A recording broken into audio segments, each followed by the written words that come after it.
Que é isso, Rodrigo. Hoje eu estou pontual, em 11h40 em ponto. Estou te chamando, até porque meio-dia eu tenho que liberar o PVC, que vai para mais um almoço que não convidou a gente. Ele é assim mesmo, estrelinha.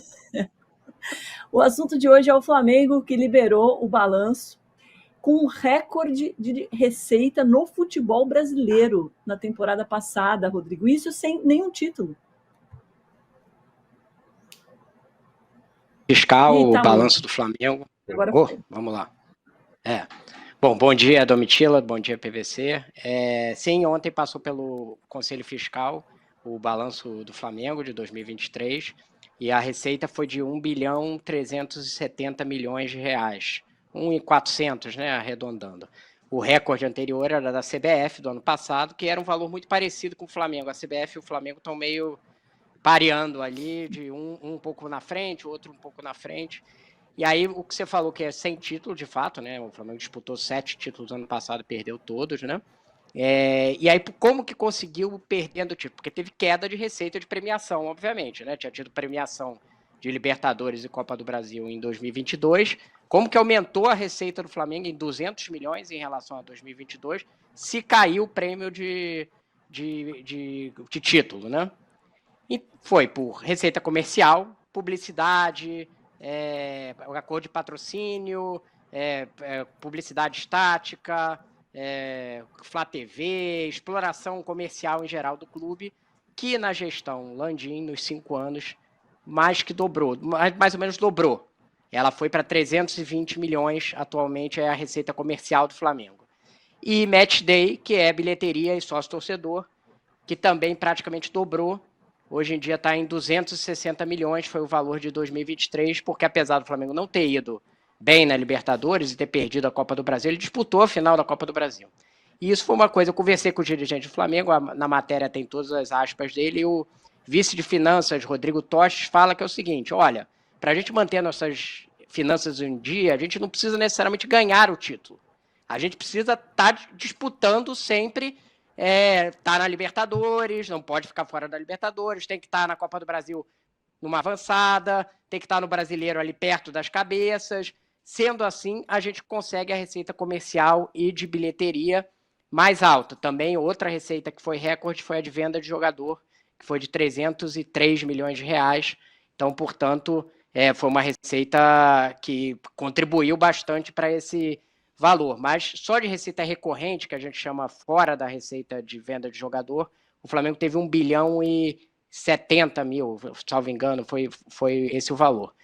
Então, é um balanço com lucro ou superávit, né? O termo certo é superávit operacional, que é tudo que você ganhou menos o que você gastou ali nas despesas do dia a dia, foi 320 milhões de superávit.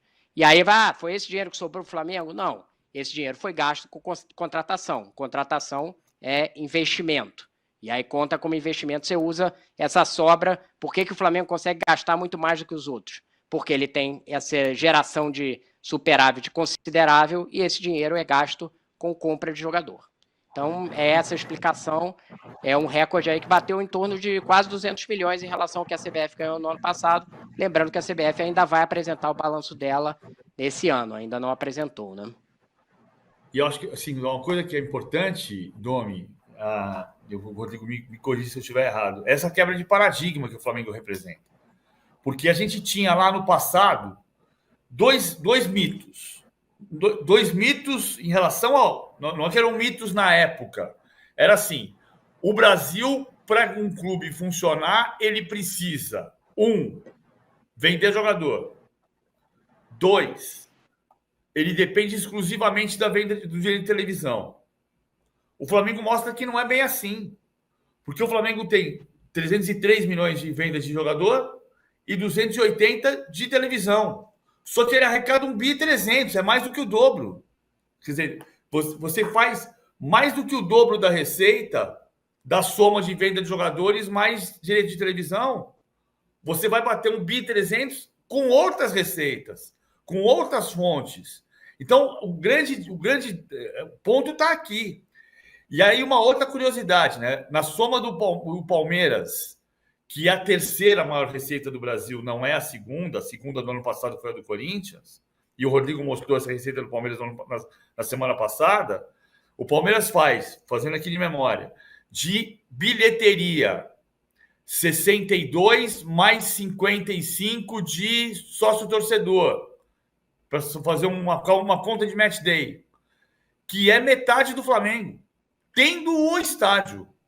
Claro que o estádio do Palmeiras é menor, o Palmeiras tem a melhor taxa de ocupação do Brasil, porque o estádio tem 43 mil lugares, 41 mil liberados pela polícia, e teve no ano passado 36 mil de média de público. É a melhor taxa de ocupação do Brasil, mas não é o maior estádio nem a maior média de público, né? Então, mas é uma conta que o Flamengo quebra paradigma. Eu acho que o paradigma, PVC, que estádio. Desculpa, vai lá, Rodrigo. Não, o que eu ia falar é assim, pegando a receita de televisão, que cresceu ano passado, mas cresceu bem menos do que as outras, ela foi 329 milhões, a receita do Flamengo de TV. Ela cresceu porque teve o contrato do Carioca que não existia antes. Foi essa a diferença. Sim, o brasileiro não aumentou. Que é 23 milhões, em torno disso. Teve essa diferença. A comercial, ou seja, a publicidade, foi 323 milhões. Então, hoje o Flamengo ganha o mesmo dinheiro que ele ganha com televisão, ele ganha com patrocínio, publicidade e receitas comerciais. E a tendência, eu acho que é ultrapassar, porque essa é a tendência mundial. Os clubes grandes na Europa, eles estão com crescimento de receita comercial e a TV estagnada. A TV está com estagnação de receita no mundo. Então, a tendência é você crescer no comercial. A provável é que o Flamengo passe e a receita comercial já está praticamente igual, a diferença é só de 6 milhões, mas é provável que seja maior no ano que vem. Então, tem esse aspecto aí, vai ser a principal receita do clube, provavelmente a comercial. Um aspecto interessante também que você falou, Rodrigo, é que é isso, né? Conquistou esse recorde de receita sem nenhum título, né? E a gente conversou sobre isso quando a gente falou das finanças do Corinthians e de como era importante o Corinthians se manter competitivo. Mesmo não ganhando título, tem que estar ali, né, PVC? Tem que estar no topo das competições, senão não tem como ter essa receita. Mas ele tem que ter o equilíbrio. No Brasil, você não for... É claro que o Flamengo também quebra paradigma nesse sentido, porque o Flamengo tem um time que tem um elenco de primeiro nível, primeiro escalão. Mas a conta do Corinthians não pode ser eu vou gastar mais para montar um time mais forte e ganhar título. Não. Ele tem que apostar numa receita que é mais antiga do Brasil, porque é montar um time com os jogadores possíveis e ser competitivo. Porque, tirando o Flamengo, se você pensar no elenco do Palmeiras, que ganhou muito nos últimos anos, ou se você pensar no elenco do Corinthians, que ganhou muito de 2009 a 2017... O Corinthians não tinha o elenco que o Flamengo tem hoje. O Corinthians tinha descobertas. Paulinho veio do Bragantino, virou jogador de seleção. Douglas, jogador de Criciúma e São Caetano, virou referência no time. Tirando o Ronaldo e Paulo Guerreiro, o Corinthians não tinha esse tipo de investimento de Dela Cruz. Não tinha. E o Corinthians foi o primeiro clube do Brasil a bater 300 milhões de reais de receita. 300 milhões de reais de receita 10 anos atrás. Não, 13 anos atrás. Era muito dinheiro. Mas não era 2012 ou 13, né? Era alguma coisa assim, né? No PVC. Eu acho que é esse ano que vira 300 milhões. Isso. Mas a questão, citando aqui o Corinthians, é que assim, o Corinthians precisa resolver o problema da dívida dele. O Flamengo tem uma dívida onerosa de 50 milhões de reais líquida. A do Corinthians foi o valor que me deram aqui, que é onerosa, né? O que você tem, tira o que você ganha e o que você tem que pagar, o que você tem que pagar e o que você tem que receber, e aí a diferença é 50 milhões, né? Não adianta você investir só para gerar, dar all-in. Essa foi a fórmula que fracassou em vários clubes. O que você tem que é ter uma situação equilibrada para você ter um superávit como esse de 300 milhões para você poder fazer uma contratação. Só que você só vai fazer isso quando você resolver a dívida. O Corinthians vai ter 1 bilhão de receita esse ano, só que boa parte é comido pela dívida. Então, ele não vai ter esse dinheiro para contratar. Não adianta muito ficar só apostando em performance. Quanto que é a dívida do Corinthians mesmo? O problema da dívida. Ainda não fechou o balanço, né? Mas vai fechar em algo como... Tem aquelas dúvidas, né? Mas o valor era em torno de 1 bi. Né, que a gente está estimando. Ainda não acabou não é auditoria, mas o levantamento que está sendo feito lá, e aí pode mais a dívida do estádio, que é de 700 milhões, então é 1,7 bi. Aí tem gente que fala que pode chegar a 2 bi. Matemática. Até eu que não sou boa de matemática, sei que é um valor muito maior do que os 50 milhões de dívida do Flamengo. O Lindbergh,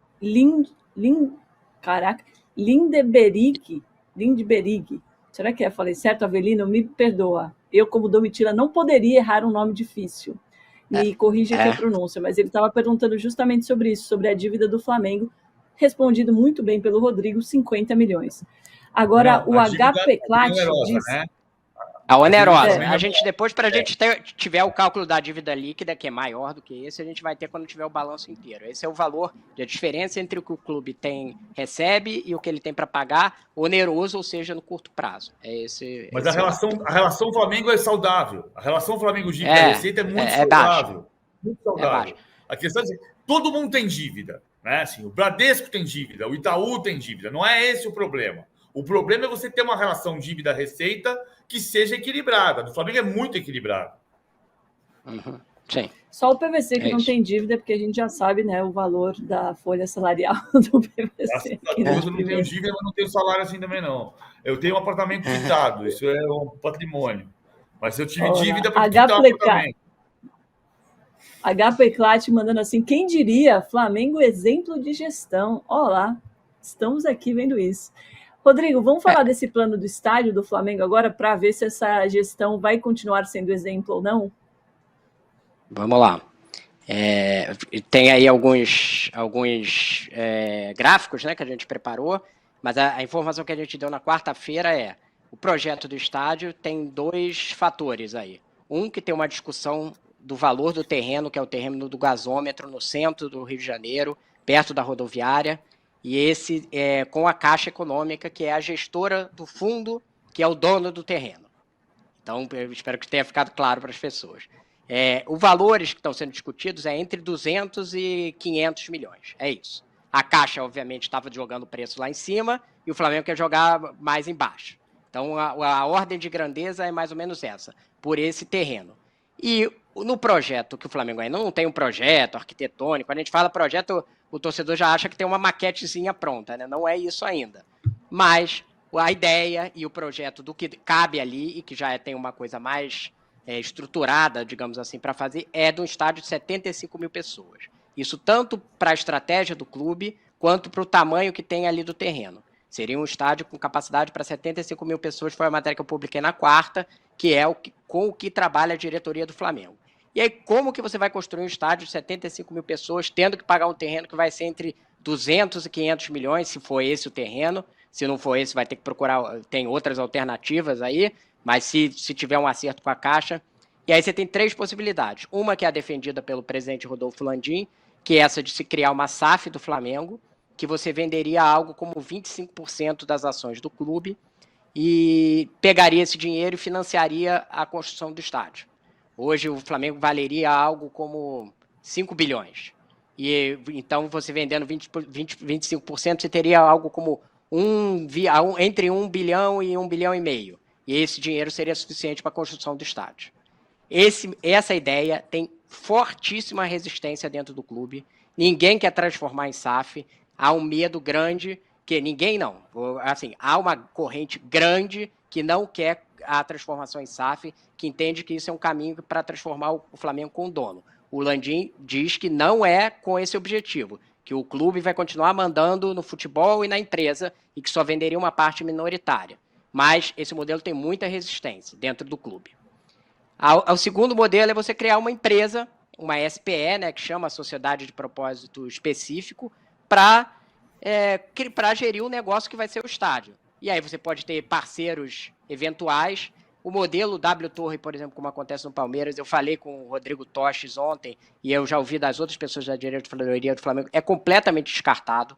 Não vai ter um parceiro para construir, explorar o clube, explorar todo o estádio e ter a gestão do estádio. Isso não vai acontecer. O que você pode fazer é ter parcerias pontuais, cedendo determinados ativos, mas com o controle do Flamengo. Então, essa é a segunda possibilidade. E a terceira possibilidade é o uso do próprio caixa do Flamengo. Ele gera algo como 200, 300 milhões por ano e esse dinheiro poderia ser usado para financiar uma dívida e o Flamengo se endividar para pagar a casa própria, como o PVC fez em algum momento da vida dele aí.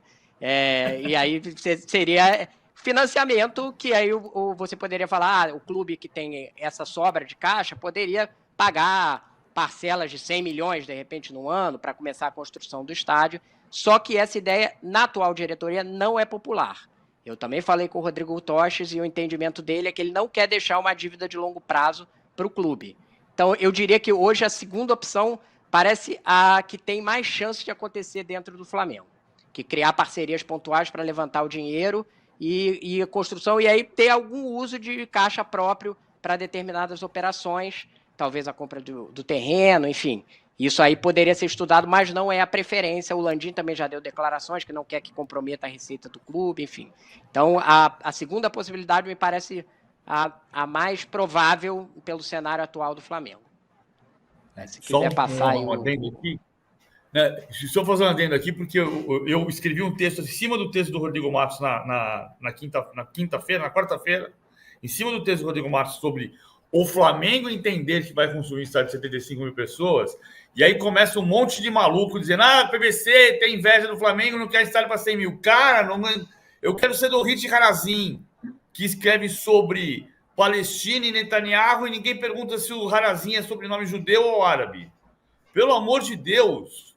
Cara, é simples. É muito melhor nesse momento. Quem está dizendo que quer construir um estádio, em princípio, para 75 mil pessoas, é o Flamengo, não sou eu. Isso. Em cima disso, eu só acho que o plano do Flamengo está certo.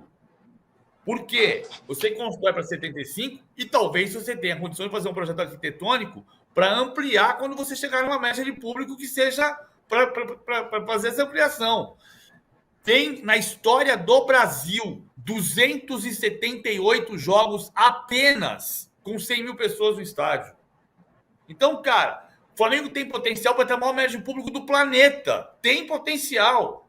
Mas hoje é muito melhor você fazer o projeto para 75 e pensar em se tem uma possibilidade arquitetônica de já deixar um plano para o crescimento depois. É só isso que eu estou dizendo. Não estou pensando em fazer o mal de ninguém. Pensando em balizar o que o Flamengo está dizendo.